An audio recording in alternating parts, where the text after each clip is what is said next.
จุดนี้เลยลงดินเนาะนางไผ่ยันแล้วอยู่นี่อย่าปากขออย่างอันนั้นแบบสโลโมชันคลิปซื่อๆให้มันได้10 วิพอ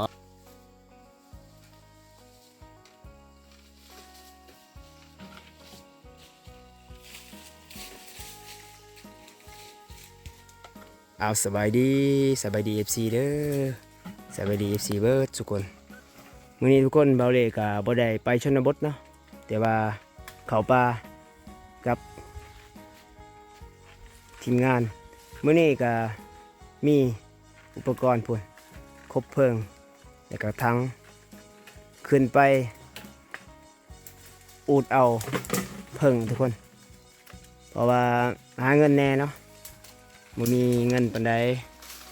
นี่แหละสาเหตุที่บ่ได้ออกไปถ่ายคลิปเด้อสบายดีปีใหม่ทีมงานกำลังขึ้นทีมงานม้านเล็กใน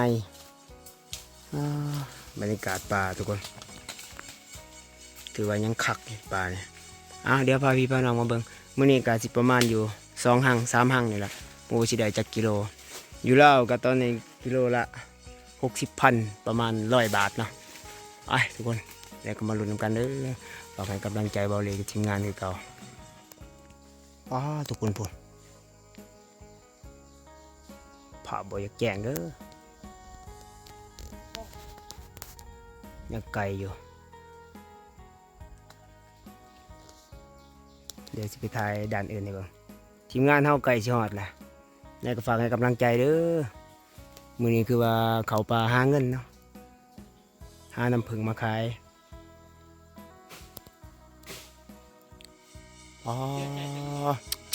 เบิ่งห่างทุกคนโทโอ้ยแม่มันแตกหยาบๆทุกคน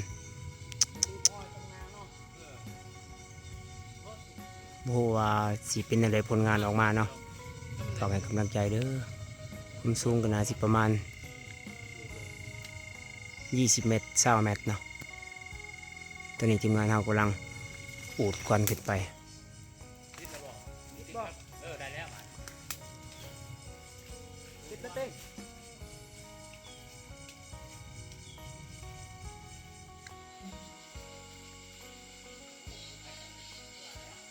ทุกคน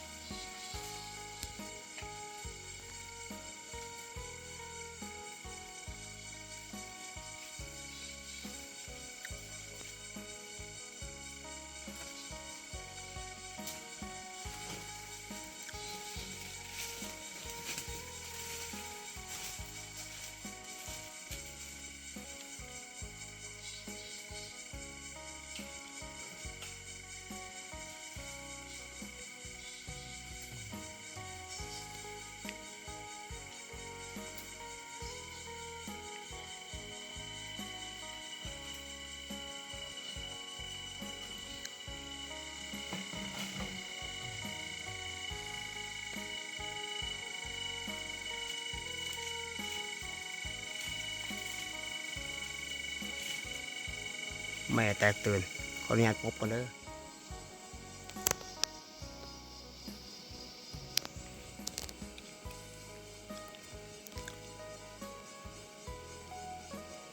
นี่ก็เป็นอีกวิธีหนึ่งนะทุกคนทางบ้านเบาเล่นะแบบว่าการหาเงินช่วงนี้เป็นช่วงเดือน4 เดือน 5จะหาน้ำผึ้งขายตอนนี้ก็กิโลละ60,000 เก็บก็ประมาณ100 บาทนี่เป็นครั้งแรกที่เบาเล่เดินทางเข้าป่ากับทีมงานมาหาเงิน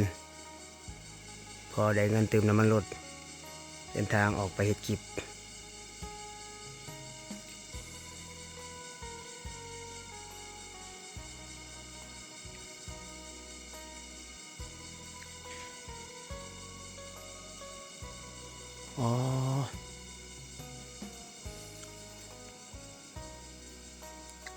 เดี๋ยวทีมงานลงมาให้พี่เพียงน้องเบิ่งเด้อเป็นอะไร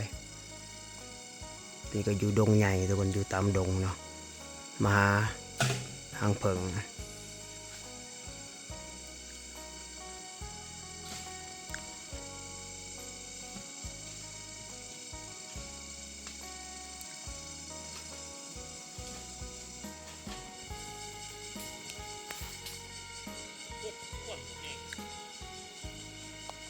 คบเพลิงควันบ่แห้งได้หัน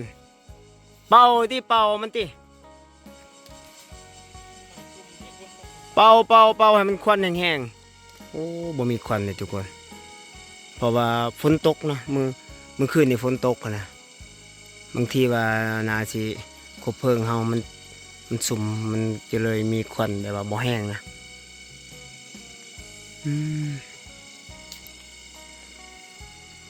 หมู่ว่าทางบ้าน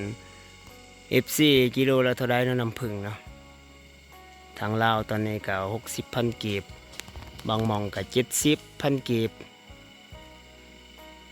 อีกตามเนาะอ๋อนี่เป็นดง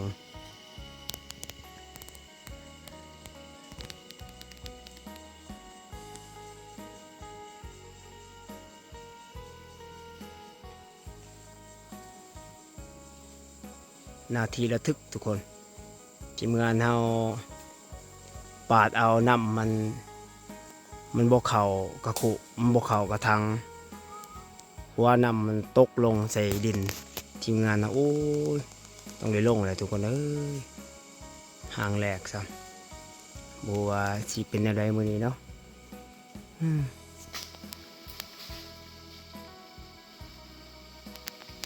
เดี๋ยวยังพามาเบิ่งอันนี้เบาหลีซูมเอาเด้อว่าแม่มันลายนะ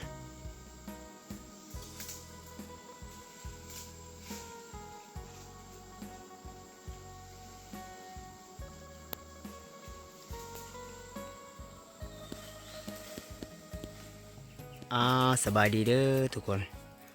เมื่อนี้เบาหลีกับบริเดินทางไปทางใดพี่น้องก็อยู่บ้านนี่แหละมื่อนี้ก็มาเข้าป่ามาหาเอาน้ำผึ้งไปขายหลายๆก็ไปขายนะทุกคนเพราะว่าบ่มีเงินเติมน้ำมันรถไปเฮ็ดคลิปน้ำมันก็แพงตอนนี้เราเรียนกับทีมงานกำลังหาอันนี้ใหม่อันนี้มาเฮ็ดทุกคนตอนนี้ทีมงานเรากำลังปีนเนาะความสูงห้างนี่สิประมาณอยู่ได้บ่20 เมตรได้บ่ประมาณนั้นบ่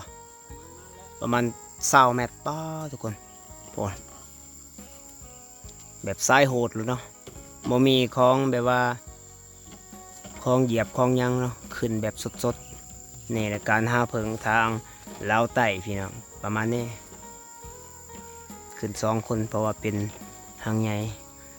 แล้วเป็นอะไรกาพาพี่พาน้องมาลุ้นเบิ่งเด้อสิเป็นอะไรแน่โชคมันหรือบ่เนาะนี่แหละนี่ก็เดินทางไปหาเพิงนำเพิงหลายๆก็มาขายถ้าโชคมันบ่ได้ก็บ่ได้ขายแล้วก็บ่ได้กินนำอีกทุกคนตอนนี้ทางบ้านเราเลยก็คือว่าได้โลละ60,000ประมาณ100 บาทเดี๋ยวขออนุญาตไปอยู่หม่องอื่นกันเด้อเดี๋ยวสิซูมให้เพราะว่าเดี๋ยวเวลาเขาจะอุดมันสิตกลงมานะแม่มันป้อยบาดเนี่ย